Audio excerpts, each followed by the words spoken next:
Hi everyone, welcome to my channel. कैसे हैं आप लोग? आई होप आप सभी अच्छे होंगे। तो आज हम बात करेंगे कि ऐसा क्या कारण हो जाता है कि लड़के जो हैं वो घर से बाहर जाना पसंद करते हैं। यहाँ पे हम केवल लड़कों की बात नहीं करेंगे, बहुत सारी ऐसी महिलाएं भी हैं जिनको उस लेवल पे संतुष्टि नहीं मिल पाती है, तो वो घर से बाहर जाना पसंद करते हैं। तो क्या क्या ऐसे कारण हैं जो महिलाएं हैं और जो पुरुष हैं वो बगैर बताए एक दूसरे को घर से बाहर इस चीज़ को एंजॉय करने के लिए जाना पसंद करते हैं। देखो, सबसे पहला चीज़ है कि दोनों की आपस में नहीं बन रही है, या फिर जो जो हस्बैंड है उसके प्राइवेट पार्ट में दिक्कत है, या फिर कोई भी फिजिकल तौर पे कोई दिक्कत है तो क्या होता है, वाइफ को पूरी तरह से संतुष्टि नहीं मिल रही है और वो इस चीज़ को अपने हस्बैंड से कह भी नहीं पा रही है। तो ऐसे सिचुएशन में जो महिला है वो घर से बाहर जाके किसी अदर पर्सन से रिलेशनशिप बनाती है। ठीक है, यहीं पे बात करें लड़कों की, तो लड़कों का भी इस टाइप का रहता है कि उनकी वाइफ जो है एनी टाइम इग्नोर करती है, उनका इंटरेस्ट नहीं होता है, वो मतलब करने नहीं देती है। तो जो लड़के होते हैं ना, तो अपने डिज़ायर को पूरा करने के लिए वो भी घर से बाहर जाना पसंद करते हैं। तो ये पहला रीज़न है।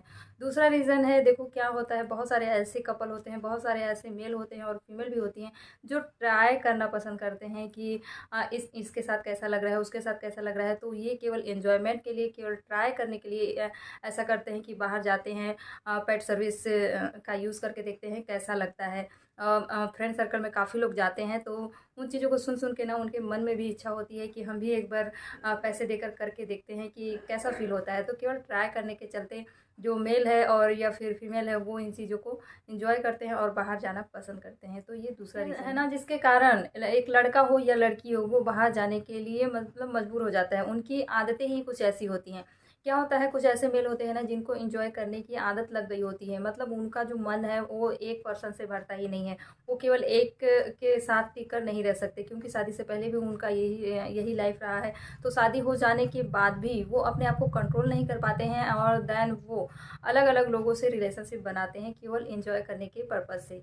ठीक है, अगला जो कारण है वो है थ्रीज़म को एक बार ट्राई करने का। जैसे थ्रीज़म में क्या होता है, हम भी एक बार एंजॉय करके देखते हैं कैसा फील होता है। तो इस चक्कर में भी वो इस चीज़ को एक ना एक बार अपनी पूरी लाइफ में ज़रूर एंजॉय करते हैं और घर से बाहर जाके इस चीज़ को करते हैं।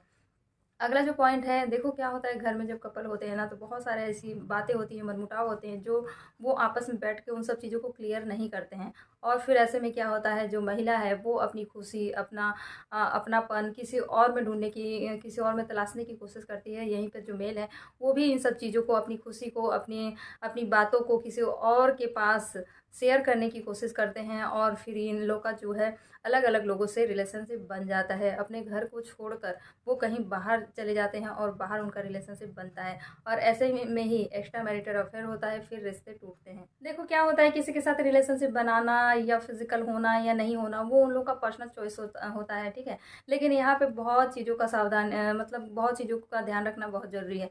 देखो क्या होता है, आप अननोन पर्सन से मिल रहे हो, उसकी मतलब हिस्ट्री क्या है, फिजिकल हिस्ट्री क्या है, वो आपको नहीं मालूम है। तो ऐसे में अगर आप बगैर प्रोटेक्शन के उसके साथ फिजिकल होते हो तो बहुत सारे ऐसे बीमारी हैं, बहुत सारे ऐसे खतरे, मतलब बहुत सारी ऐसी चीज़ें हैं जो आपको हो सकती हैं और आपके थ्रू आपके पार्टनर को भी हो सकती है। ठीक है, तो आपको बहुत ज़्यादा नुकसान का सामना करना पड़ सकता है। तो आप ऐसे जगह पे ना जाओ। आप अपने पार्टनर से ही खुल के चीज़ों को बात करो। जो भी आपसी मतभेद हो या जो भी चीज़ें हैं वो खुलकर एक दूसरे से बात करो ना, तो वो चीज़ें बहुत ही आसान हो जाती हैं। आपको यहाँ पे बाहर भी नहीं जाना पड़ेगा फिर।